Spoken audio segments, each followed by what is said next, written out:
All right, on the Democratic side, Wisconsin has all the hallmarks of Bernie Sanders' friendly state, but the Hillary Clinton camp insists a Wisconsin win won't help Sanders much on the delegate scale. The CBS Battleground tracker shows Sanders with a very narrow lead in Wisconsin, up 49% to 47% over Clinton. In New York, Clinton leads Sanders by 10 points, 53% to 43%. And with us right now is our own Nancy Cordes to talk more about this. It's so great to see you in person, Nancy. Great to see you too, Elaine. Let's get right to it. You know, Wisconsin, you look at those numbers, it's effectively tied. That Battleground tracker poll that we showed there just has 2 points, less than the poll's margin of error separating them. Right. What would a win mean for Bernie Sanders there? Well, a couple of things. First of all, it shows that he's kind of on a roll, right? He's won several caucuses in a row, some smaller states like Hawaii and Idaho, but Wisconsin is a pretty sizable state. It shows that there's no reason for him to get out of this race, that even as it becomes clearer that he's got a very, very steep hill to climb in the delegate count, he's still winning states. I mean, he's still got supporters. And you see that not only in the fact that he's still winning races, but also when you look at the amount of money that he's bringing in. He brought in $15 million more in March than Hillary Clinton,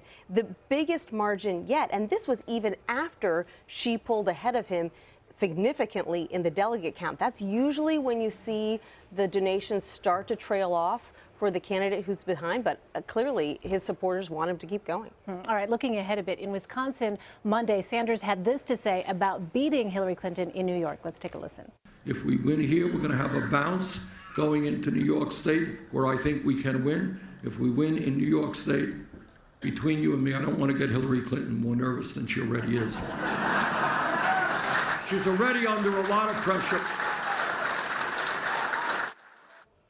All right, so, you know, it's been interesting to watch this dynamic. Right. What do you think the effect of Bernie Sanders' campaign and the continuation of that campaign has been on Hillary Clinton? Well, she's certainly having to focus on him much longer than her campaign ever expected. And if anything, his attacks are getting a little sharper than they were in the beginning.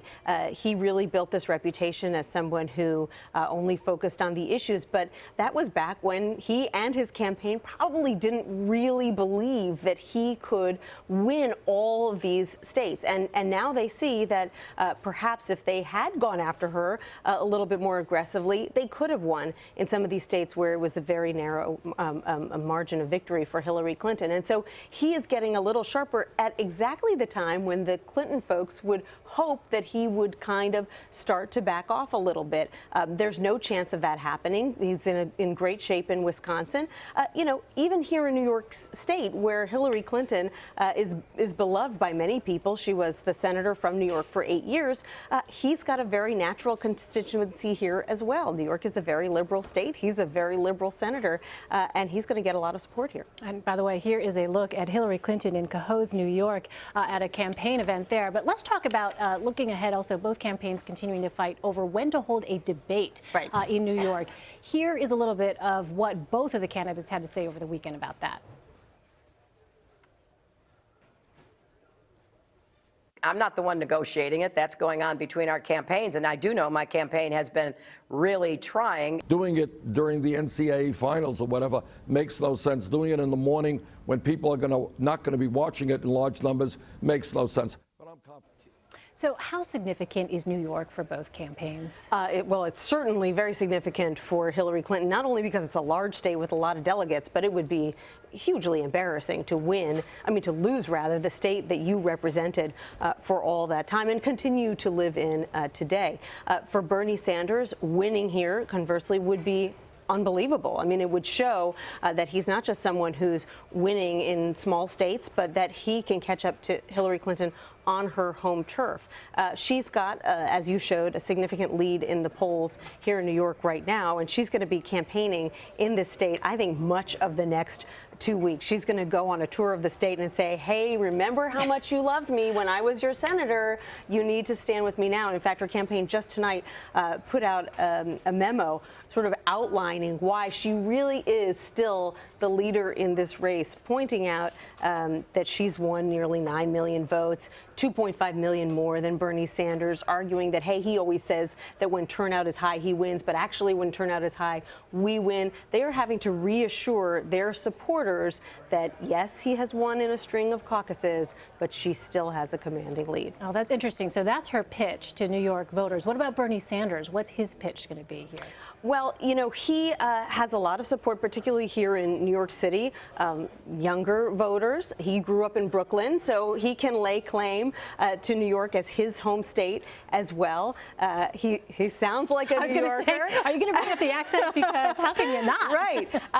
You know, and New York is a liberal state. And, you know, he is to the left of Hillary Clinton on a number of issues. Minimum wage, the issue that both of them were talking about today. She thinks that the national minimum wage should be $12 an hour. He believes it should be $15 an hour. So, you know, he's going to get a lot of support here.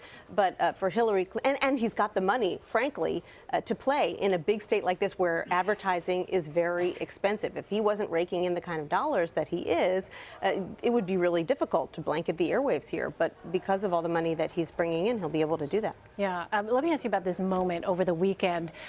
It was interesting that Bernie Sanders actually defended the actress Rosario Dawson. She actually went after Hillary Clinton on the FBI investigation into her server.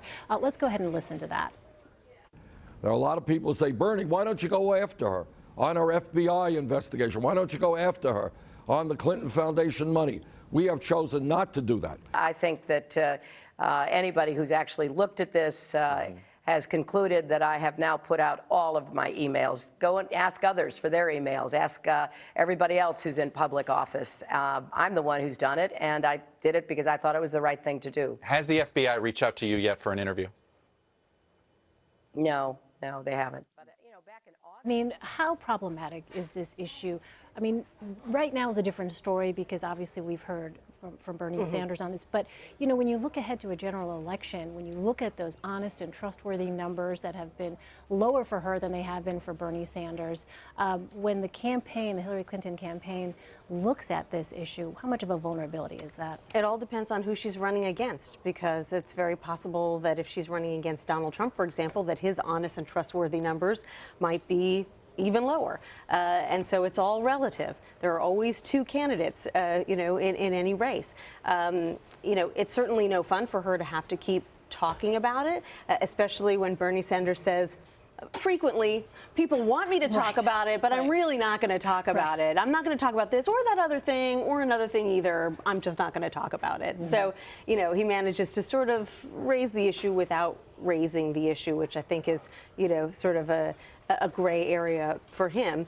But, you know, according to Hillary Clinton and according to her campaign, she hasn't been asked by the FBI for an interview. And I think Democratic voters are a little weary of the topic. And so unless there is some new development, I don't think that it's going to be a big factor in the Democratic race. It's kind of baked into the cake at this point. All right, Nancy Cordes, great to have you here in studio with us. Sure thing. Appreciate it.